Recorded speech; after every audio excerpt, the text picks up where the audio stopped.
The Oregon Trail, 1862. The dust didn't settle. It clung to sweat and wagon canvas as Ilara, 17, felt her stepmother's grip tighten on her arm, not in comfort, but in transaction.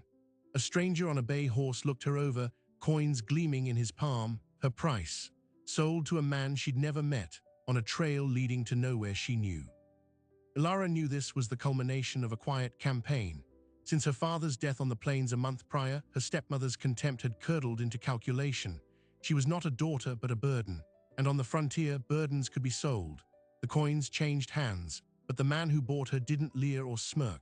He simply nodded, his eyes unreadable beneath his hat's brim. He was a stranger, and in her world, strangers were the source of every warning she'd ever heard. He motioned toward a second horse, a dusty mare tied to his wagon. No words. Her stepmother didn't hug her. She just pocketed the coins and turned back toward their wagon circle, melting into the crowd of pioneers as if she'd shed a weight. Ilara's own meager bundle, a spare dress, her mother's hairbrush, was tossed to her feet. The message was clear. Nothing from that life was coming with her. The man mounted his bay. Ilara climbed onto the mare, her hands clumsy on the reins. They moved west, away from the safety of the train. The rumble of wagons faded, replaced by the endless sigh of wind through prairie grass. He set a brutal pace. She focused on the sway of the horse, the growing ache in her legs, the stark reality that every hoofbeat took her further from anyone who might hear her scream. He was a silhouette against the setting sun. Broad in the shoulders, his coat dark with trail dust. He rarely looked back. When he did, his face was all angles and shadow, his expression unreadable. He wasn't old, but the frontier had written its history on him, fine lines at the eyes, a stern set to his mouth. He carried a rifle across his saddle and a Colt revolver on his hip.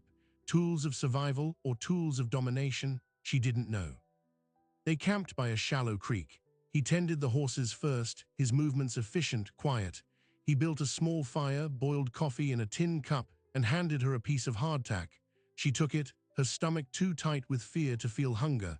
He didn't sit near her. He took his cup and walked to the edge of the firelight, his back to her, watching the dark. "What's your name?" she finally asked, the question swallowed by the vast night. He was silent for so long she thought he hadn't heard.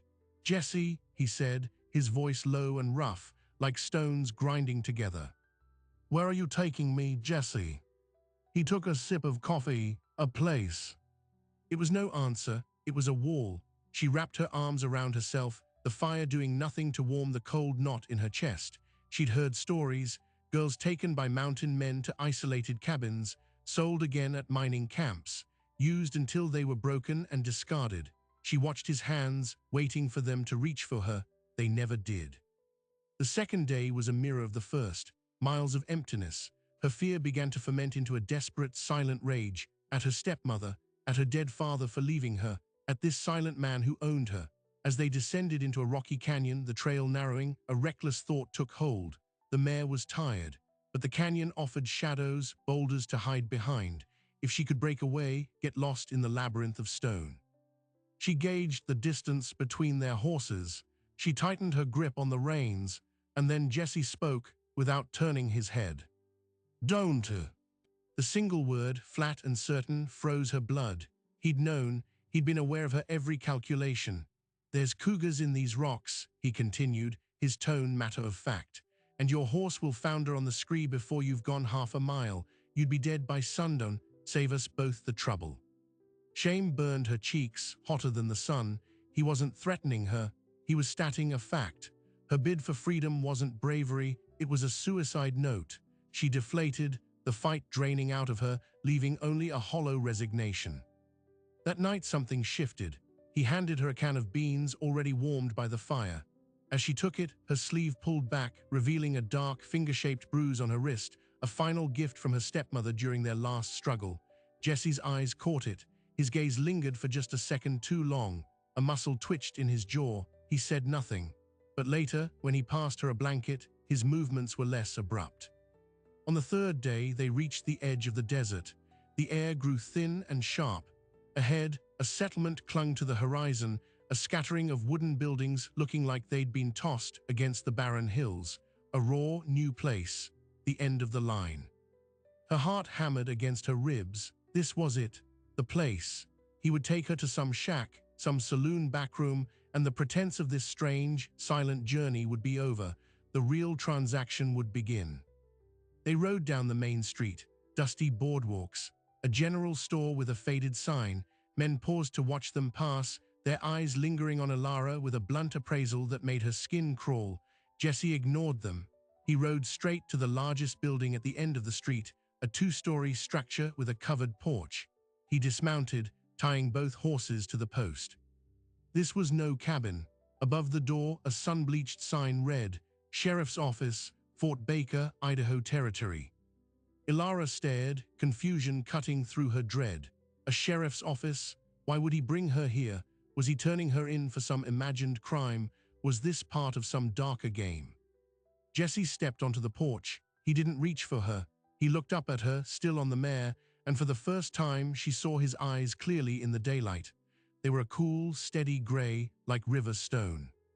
"Get down," he said, not a command to a possession, an instruction, the tone he might use with a skittish animal. Trembling, she slid from the saddle, her legs nearly buckled.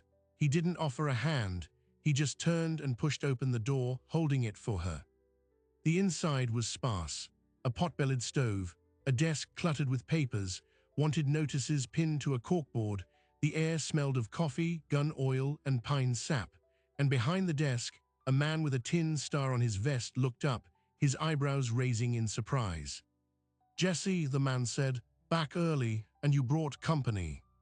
Jesse took off his hat, running a hand through his dark hair. He looked from the sheriff to Ilara, who stood frozen just inside the doorway, her whole world reduced to the pounding of her own heart. Then he spoke, his voice filling the small, official room with words that dismantled her reality. "Sheriff Collins, this is Ilara Vance. I purchased her legal indenture from her stepmother, Agnes Vance, on the Oregon Trail 3 days ago. The contract is fraudulent and the terms are unlawful. I'm here to file a formal complaint and swear out a warrant." He paused, his gray eyes finally settling on her, not as owner to property, but as witness to victim. "The girl is not my servant, she's my evidence." The words hung in the air, sharp and final. Evidence. Ilara stared at Jesse, the man who'd bought her, the silent rider, the owner of the grim, gray eyes. Her mind scrabbled to reassemble the last 3 days around this new, impossible center.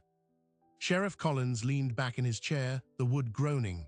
He was an older man, his face a roadmap of squint lines.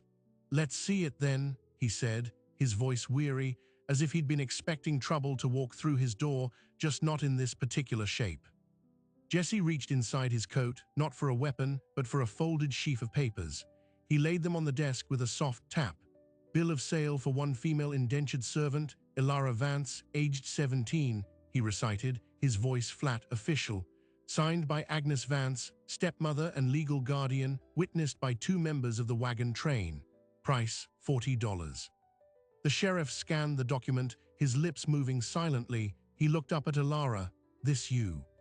She could only nod, her throat sealed shut.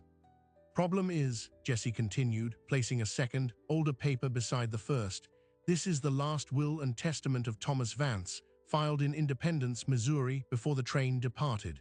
He leaves his entire estate, including guardianship of his daughter, to his sister, Clara Higgins, back in St. Joseph, not to his wife. Agnes Vance had no legal right to sell what wasn't hers to give." Ilara felt the floor tilt. Her Aunt Clara, a kind, faded memory from a childhood before the prairie. Her father had tried to protect her. "Why didn't you just arrest the woman on the trail?" Sheriff Collins asked, rubbing his temple. "And do what with the girl?" Jesse's gaze never wavered.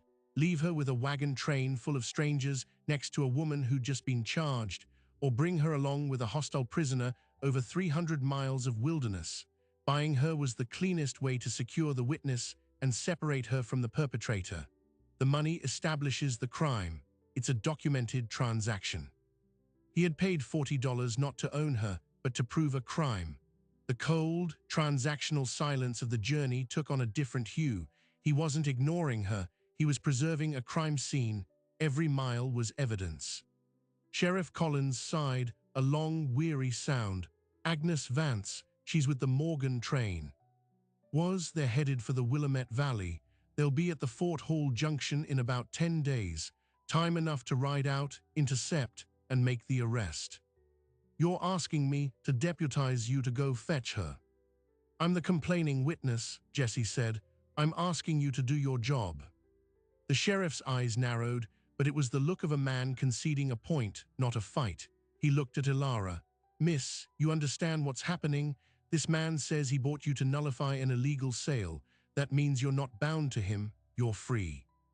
The word free dropped into the quiet room. It had no weight.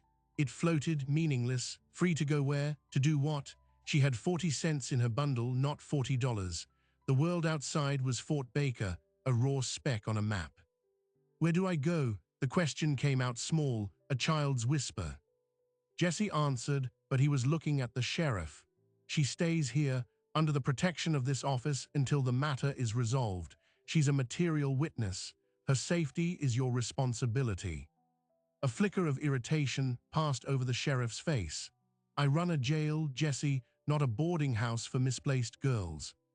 Then find her a room, put it on the territorial account. She eats, she sleeps, she stays safe. That's the law. It was the most words Ilara had heard him string together. They weren't gentle, but they were a wall being built around her.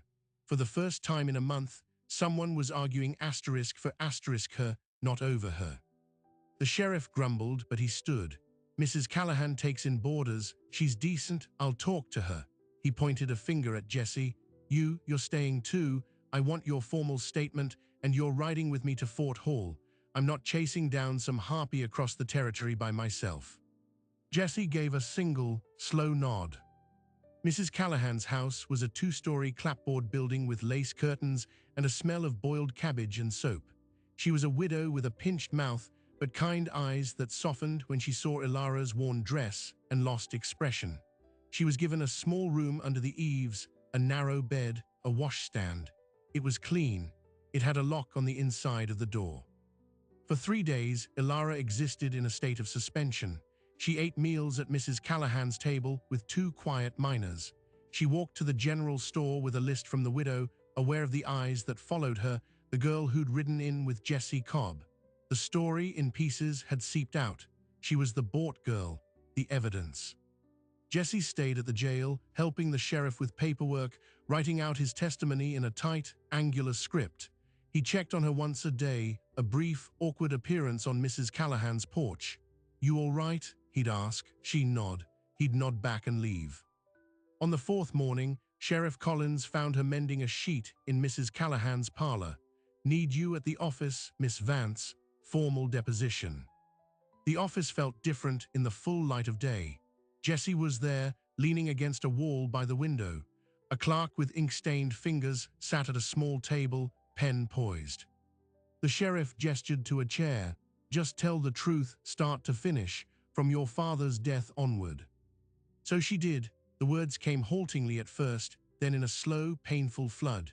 Her father's fever, the hurried burial, her stepmother's growing coldness, the whispered arguments with a man from a neighboring wagon about unburdening themselves. The morning her stepmother had dragged her to the edge of the encampment, the stranger on the bay horse already waiting. The feel of the coins, cold through her stepmother's palm as she gripped her arm. She spoke of the journey, the silence, the fear, the moment in the canyon. She mentioned the bruise on her wrist. When she finished, the room was quiet save for the scratch of the clerk's pen. Jesse hadn't moved from the window, but his profile was hard, his jaw set. The sheriff cleared his throat. And you confirm that Mr. Cobb here made no improper advances, no threats? No, sir. The answer was immediate, surprising her with its certainty. He didn't speak much. He gave me food. He didn't touch me. The sheriff nodded, seemingly satisfied. All right. We ride for Fort Hall at first light tomorrow. You'll stay here with Mrs. Callahan. Deputy Miller will keep an eye on things. That night a storm rolled in from the mountains. Thunder grumbled in the distance. Ilara lay in her narrow bed, listening to the rain tap against the window. The lock on her door was engaged. She was safe, housed, fed. She should have felt gratitude. Instead, she felt like a ghost, haunting someone else's life. The thought of Jesse and the sheriff riding out, confronting her stepmother, It felt like a story happening to another girl. A sharp crack of lightning lit up the room, followed almost instantly by a booming clap of thunder that shook the house. In the blinding white flash, she saw a figure standing just outside her window, on the small roof of the porch below. She froze, breath trapped in her chest. The figure was crouched, a dark shape against the glass. Another flash. A man's face, bearded, wild-eyed, peering in. His hand was working at the window latch. A scream clawed its way up her throat, but no sound came out. She scrambled out of bed, her feet tangling in the blanket, and stumbled toward the door. Her hands, slick with panic, fumbled with the lock. It clicked open just as she heard the scrape of the windows sliding up behind her. She tore out of the room, flew down the stairs in her nightdress, and burst into the rain-lashed street. The jail. She had to get to the jail. She ran, bare feet slapping in the mud, the cold rain soaking her through in seconds. She didn't look back. She hit the door of the sheriff's office with her shoulder, stumbling inside. Jesse was there, cleaning a rifle at the desk. He was on his feet in an instant, the rifle half raised. His eyes took her in, drenched, terrified, barefoot in a storm. "He was at my window," she gasped, the words tumbling out. "A man on the roof. He was trying to get in." Jesse didn't ask for details. He moved. He grabbed his coat from a peg, tossed it around her shoulders, and took his Colt from the desk. "Stay here, lock the door behind me." He was gone, swallowed by the storm. Ilara stood shivering in the center of the room, the heavy coat smelling of him, leather, dust, and something like sage. She heard a shout, distant, a single gunshot, muffled by rain and wind. Then silence. The minutes stretched. The clock on the wall ticked loudly. Finally, the door opened. Jesse came back in, rain streaming from his hat and coat. He was alone. "He's gone, got away in the storm." He locked the door, his movements controlled but tight with anger. He looked at her. "Did you recognize him?" She shook her head, her teeth chattering. "No, but he looked like he was from the trail, rough, a trapper maybe." Jesse's expression darkened. He walked to the desk, picked up the fraudulent bill of sale. $40 is a lot of money to lose," he said quietly. "Especially for a woman like Agnes Vance, she wouldn't have just taken the loss." A new, colder fear seeped into Ilara's bones. "You think she sent him to get me back, or to silence me?" Jesse didn't answer directly. He placed the rifle back on the desk. "You're not going back to Mrs. Callahan's tonight." He nodded toward a cell at the back of the room, its door open. The cot inside had a thin blanket. "It's not comfortable, but it's iron-barred. I'll be right out here." He was putting her in a jail cell for her own protection. The irony wasn't lost on her. She walked toward the cell, the coat dragging on the floor. She paused at the threshold. "Jesse," he looked up. "Thank you for believing me on the trail when I thought the worst." He held her gaze for a long moment, the storm raging outside. "I know what you thought," he said, his voice low. "I needed you to think it. Anyone watching needed to believe it was a real sale." He looked away toward the window. "Get some sleep. We ride at first light." He nodded, a firm, decisive motion. "You're not safe here anymore. The sheriff can deputize me all he likes, but the only place I can guarantee your safety is with me. You're coming to Fort Hall." He met her eyes again, and the intensity there was a physical force. "You're going to look your stepmother in the eye when we arrest her, and she's going to see that her property is now the key to her cell." They left in the bruised light before dawn, the storm having washed the sky a hard, clear blue. Sheriff Collins led on a sturdy dun mare. Jesse rode his bay. Ilara was back on the dusty mare, but everything was different. She wasn't a prisoner riding to an unknown fate. She was a witness riding toward a reckoning. The coat Jesse had given her was too big, but she wore it over her dress, the weight of it a tangible promise. The sheriff set a brisk pace, following the deep-rutted scars of the Oregon Trail eastward. The landscape unspooled in reverse. The desert gave way to scrub, then to rolling hills of yellow grass. Jesse rode slightly ahead, his eyes constantly scanning the horizon, the tree line, the distant shapes of antelope. He was hunting now, not just traveling. Ilara found herself watching the set of his shoulders, the way his hand rested near his revolver. It wasn't fear she felt watching him anymore. It was a stark, focused dependence. They made camp in a grove of cottonwoods. The sheriff grumbled about his knees and boiled coffee. Jesse checked the horse's hooves, his movements silent and efficient. Ilara gathered dry branches for the fire. "He's a good man, Cobb," the sheriff said suddenly, his voice low as he watched Jesse. "Stubborn as hell, sees things in black and white, but he's got a line he won't cross. What your stepmother did, that's on the wrong side of it for him." "Why does he care?" Ilara asked, the question she'd carried for days finally spilling out. "He didn't know me, he didn't know my father." Sheriff Collins poked the fire with a stick. "He knew a girl about your age once, his sister. Their folks died on the trail coming out here. She was taken in by a family that saw a free pair of hands, not a child, worked her to the bone. Jesse was just a boy, couldn't stop it. By the time he was old enough to fight, she was gone, married off to a brute up in the mining camps. He never found her." The sheriff looked up, his old eyes sharp. "He's not just enforcing a statute, girl. He's settling a score with the past." The revelation landed in Ilara's chest like a stone.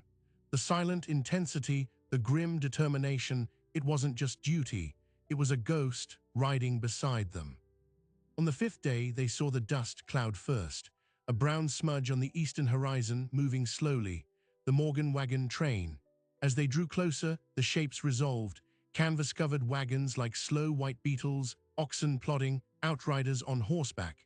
The familiar, hated sight coiled a spring of dread in Ilara's stomach. They didn't ride into the camp.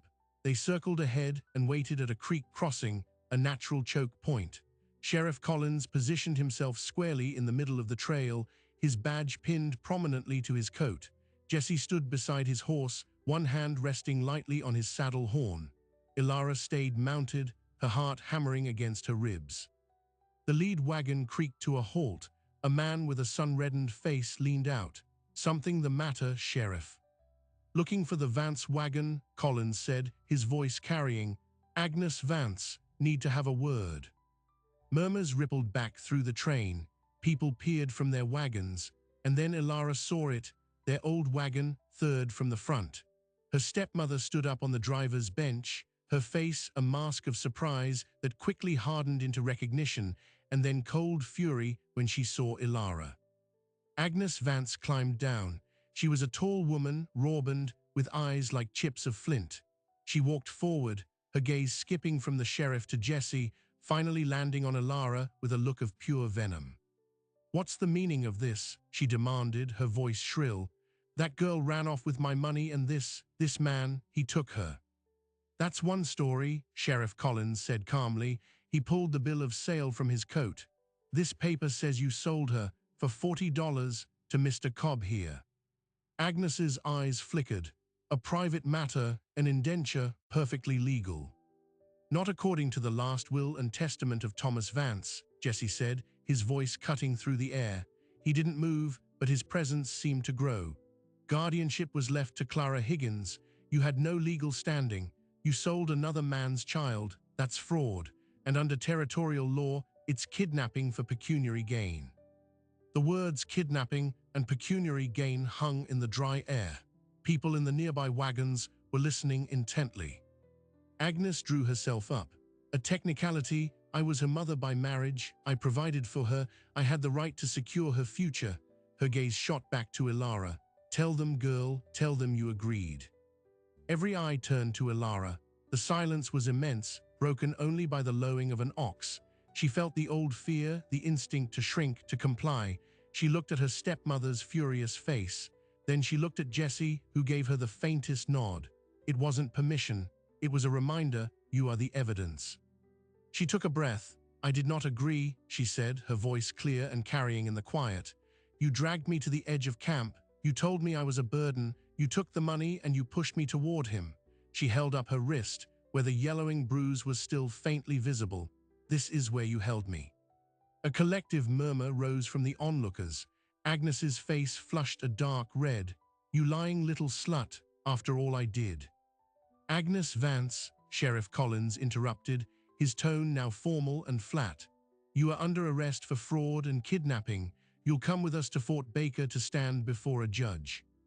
He stepped forward, pulling a pair of iron handcuffs from his belt. It should have been over. But then a man pushed his way forward from the crowd, the trapper from a neighboring wagon, the one Agnes had been whispering with. He was big, with a matted beard and a rifle cradled in his arms, the same man from the window. "Now hold on," the trapper growled. "You can't just ride in and take a woman on her word." He jerked his chin toward Ilara. "That girl's trouble, everyone knows it. Ran off, shamed her family. This fella," he glared at Jesse, "probably put her up to it to get his money back." Jesse's hand, which had been resting on his saddle horn, didn't move, but his whole body went still, the kind of stillness that comes before the strike. "Step aside, Murch," he said, the name dropping like a stone. He knew him. "Or what?" the trapper Murch spat on the ground. "You and this tin star gonna shoot me in front of all these good people?" He appealed to the crowd.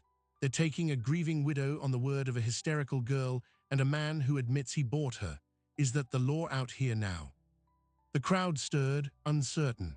On the frontier, the authority of a single sheriff was a fragile thing, easily broken by mob sentiment. Sheriff Collins hesitated, his hand on the cuffs. He was outnumbered. Jesse looked from Murch to the seething face of Agnes Vance, and then to the worried, confused faces of the pioneers. He saw the moment tipping, the law about to be swallowed by the dust of the trail. Then he did something Ilara didn't expect. He turned, walked back to his horse, and opened his saddlebag. He didn't pull out a weapon. He pulled out a second, smaller leather pouch. He walked back to the center of the space and upended it. Maury coins spilled into the dust, glittering in the sun, twice as many as before. "You're right, Murch," Jesse said, his voice loud enough for all to hear. "It's about the money." He pointed to the first pile, the $40 from the bill of sale. "That's the price of the crime." He pointed to the second, larger pile, "And this is the bounty." He looked straight at Agnes Vance, whose face had gone pale. Agnes Vance, also wanted in connection with the disappearance and suspected murder of her first husband, Elias Gage, in Plattsmouth, Nebraska, 1859. There's a $100 reward for information leading to her arrest and conviction, dead or alive. The air went out of the world. A stunned silence fell, deeper than before. Even the oxen seemed to hold their breath. Ilara stared at her stepmother. Murder, another husband. Agnes's mouth worked soundlessly. The raw hatred in her eyes was replaced by something else, raw, animal terror. The crowd around her took a physical step back, as if she were contagious. That's a filthy lie," she shrieked, but the power was gone from her voice. It was the desperate cry of a cornered thing. Sheriff Collins recovered first, his authority snapping back into place with a new, grim certainty. "Is that a fact, Cobb?" "Telegraph from Omaha confirmed it yesterday, just before we left Fort Baker," Jesse said, his eyes never leaving Agnes. "The poster's in my bag. Elias Gage was last seen arguing with his wife about her gambling debts. His body was found in a river a week later. She collected his life insurance, sold his farm, and left town with a man named Vance 6 weeks later. He had known, the whole ride out, he had known this was bigger. He hadn't just been rescuing a girl, he'd been closing a trap on a predator." Murch the trapper looked from the bounty money to Agnes's terrified face. The fight drained out of him. He lowered his rifle, taking a slow step back into the crowd. His allegiance, bought with promises or gold, evaporated in the face of a murder charge. Sheriff Collins moved forward again. This time, there was no protest. The cold iron cuffs snapped shut around Agnes Vance's wrists with a final, metallic click that echoed in the silence. As the sheriff led her toward a spare horse to tie her to, she twisted her head, her eyes finding Ilara one last time. "You," she hissed, her voice a venomous whisper, "you think you've won? You think he's your hero? He's a bounty hunter. I was just the bigger prize." She gave a ragged, broken laugh. "You were the bait." The sheriff shoved her forward, but the words hung in the air. Ilara looked at Jesse. He was gathering the coins from the dust, his face impassive. $100 bounty. He had spent 40 to make 100. A $60 profit, and the satisfaction of catching a killer. He's a bounty hunter. The realization was a cold wave. Everything he'd done, the calculated purchase, the silent protection, the relentless pursuit could be seen through a different lens, not as a rescue, but as a long-term investment, a gambit to catch a more valuable target. He walked back to his horse, stowing the money. He caught her looking at him. For a fraction of a second, his grey eyes held hers, and she saw no denial in them, only a stark, unflinching truth. Sheriff Collins mounted up, Agnes Vance tied to the saddle of the spare horse, sobbing now with rage and fear. "Let's move," the sheriff said. "Long ride back." Jesse swung up onto his bay. He looked at Elara, still sitting frozen on her mare. The journey was over. The crime was solved. The bait had served its purpose. "Come on," he said, his voice the same low, rough tone as always, but nothing was the same. "Your testimony isn't just for fraud anymore, it's for murder. And until that trial is done, the woman who wants you dead is still breathing, which means you're not safe." He nudged his horse forward, leaving her with the chilling implication. The game had changed, but it wasn't over, and she was still a piece on the board. The return to Fort Baker was a silent, 300-mile funeral for the version of the truth Elara had begun to believe. Agnes Vance, chained and sullen, was a constant, grim shadow. Jesse spoke only when necessary, his face a closed door. The words bait and bounty hunter echoed in the rhythm of the hooves. Elara wrapped herself in the borrowed coat and in her own quiet fury. She had been a means to an end. A smarter, more cynical part of her whispered that she should have known. Nothing on the frontier was free, especially not kindness. They arrived under a slate-gray sky. Agnes was locked in a proper cell, her screams of injustice turning to dull sobs against the iron bars. The sheriff sent a telegraph to Nebraska confirming the extradition for murder. The territorial judge arrived a week later on the stagecoach. The trial was not in a grand courtroom, but in the spare wood-paneled meeting room above the general store, smelling of tobacco and beeswax. It was swift. The evidence was stark. The fraudulent bill of sale, the will, the telegraphic confirmation of the Nebraska warrant, and the damning life insurance policy Sheriff Collins had requested, showing Agnes as the sole beneficiary. Elara took the stand. She stated her name. She told her story again, from her father's death to the handcuffs on the trail. This time, when she spoke of the journey with Jesse, she called him Mr. Cobb. She spoke of his silence, his provision of food, his lack of touch. She presented the facts, clean and cold. She did not look at him. When Agnes took the stand, her defiance had crumbled into a desperate, rambling plea, blaming everyone from her dead husbands to the greed of men. No one was moved. The jury, 6 local men who'd known hard luck and hard choices, deliberated for less than an hour. Guilty on all counts: fraud, kidnapping, and for the death of Elias Gage, murder in the 2nd degree. The judge sentenced her to 20 years hard labor at the Territorial Penitentiary. As the bailiff led her away, Agnes turned one last time. She didn't look at the judge or the sheriff. She looked at Jesse, and her voice was a dry rasp. "You got your money, bounty man. Spend it in hell." Then she was gone. It was over, the law had spoken. Justice, in its raw frontier form, had been served. On the boardwalk outside, Elara stood alone, the brisk wind cutting through her dress. She felt hollow, scraped clean. She had her freedom legally inscribed. She also had nothing. Sheriff Collins approached, holding a small envelope. "Judge's orders, from the bounty," he said, his voice not unkind. $100. The court took its fees. The rest is for you, for your trouble, and to get you started." He pressed the envelope into her hand. It was thick with banknotes, $60. She stared at it, her price and then some returned to her. Blood money or restitution, she couldn't tell.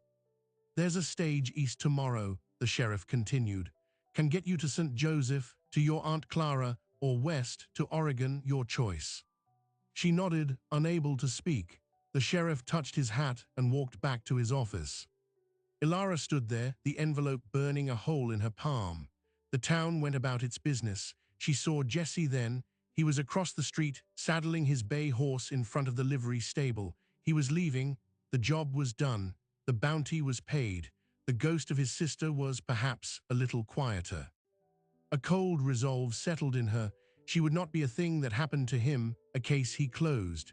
She crossed the street, her footsteps firm on the hard-packed earth. He heard her approach and straightened, his hands pausing on the cinch. She held out the envelope. "This is yours, the profit, you earned it." Jesse looked at the money, then at her face. "He didn't take it. That's not why I did it."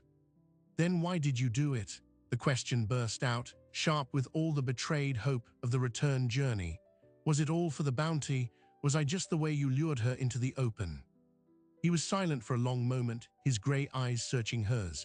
He finally let out a slow breath, a cloud in the cold air. "The bounty was a fact. It was a tool. I knew about Nebraska before I ever saw you. When I heard a woman was selling a girl on the trail, the pattern fit. I went to see to confirm." He looked away toward the distant mountains. "But when I saw you standing there, the look on your face, it wasn't about a pattern anymore." He met her gaze again, and for the first time she saw a crack in the granite.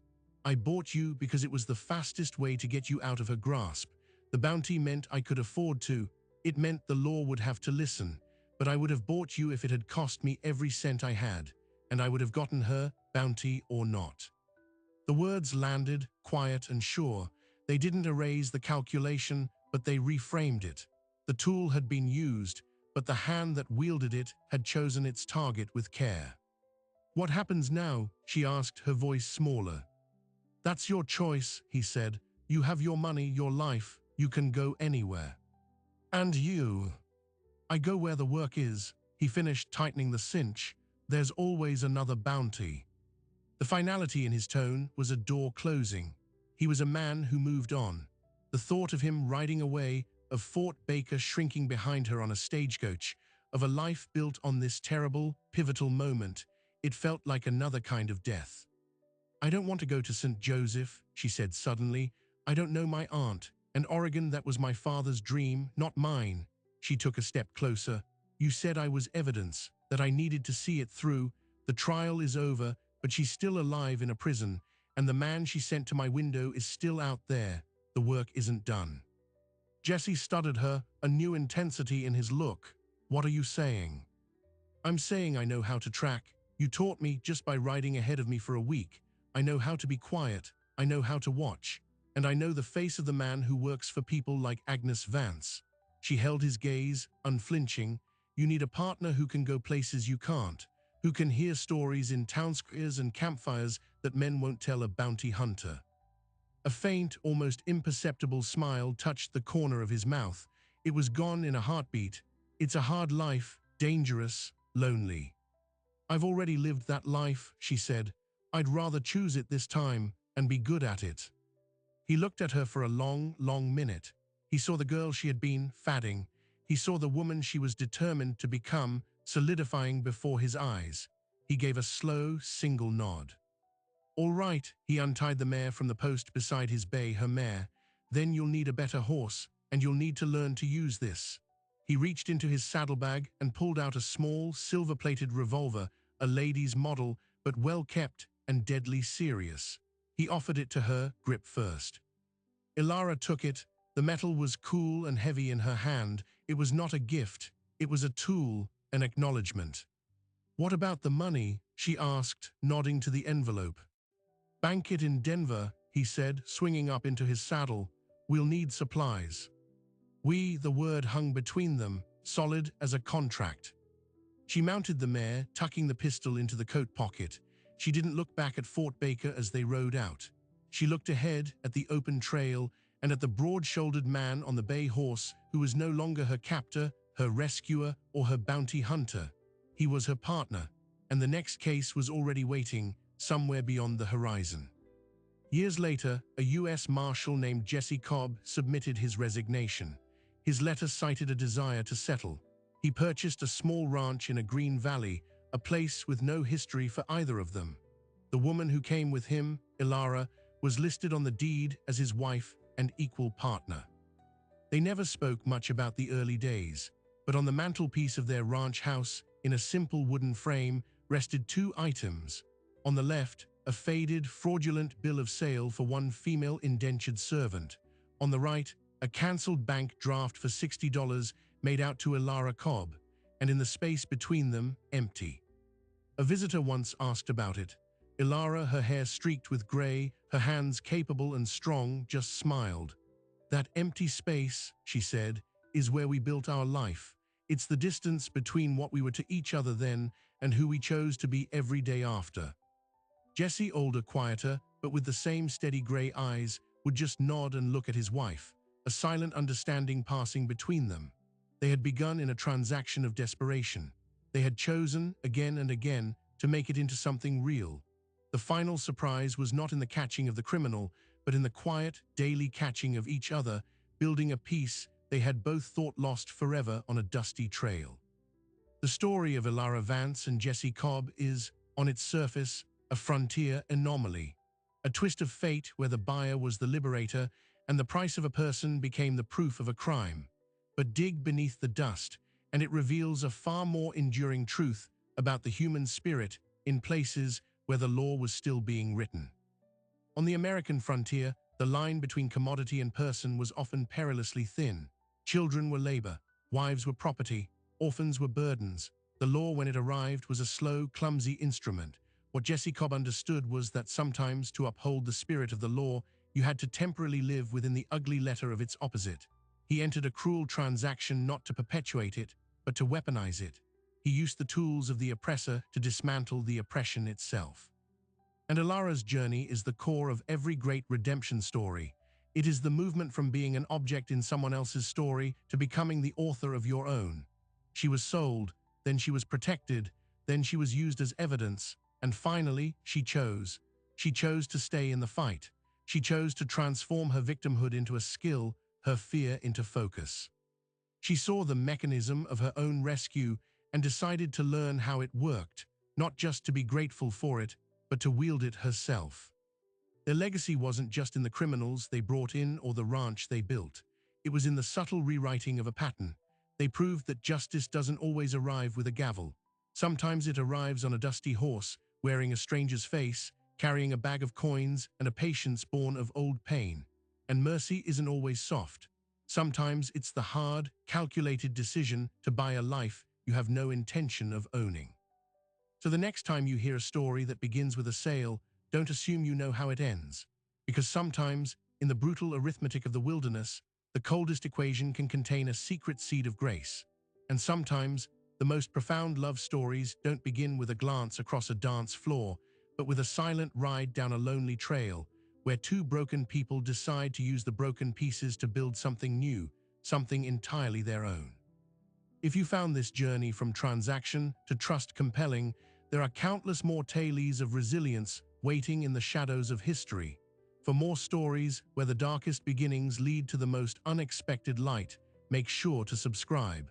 Your next discovery is just one click away.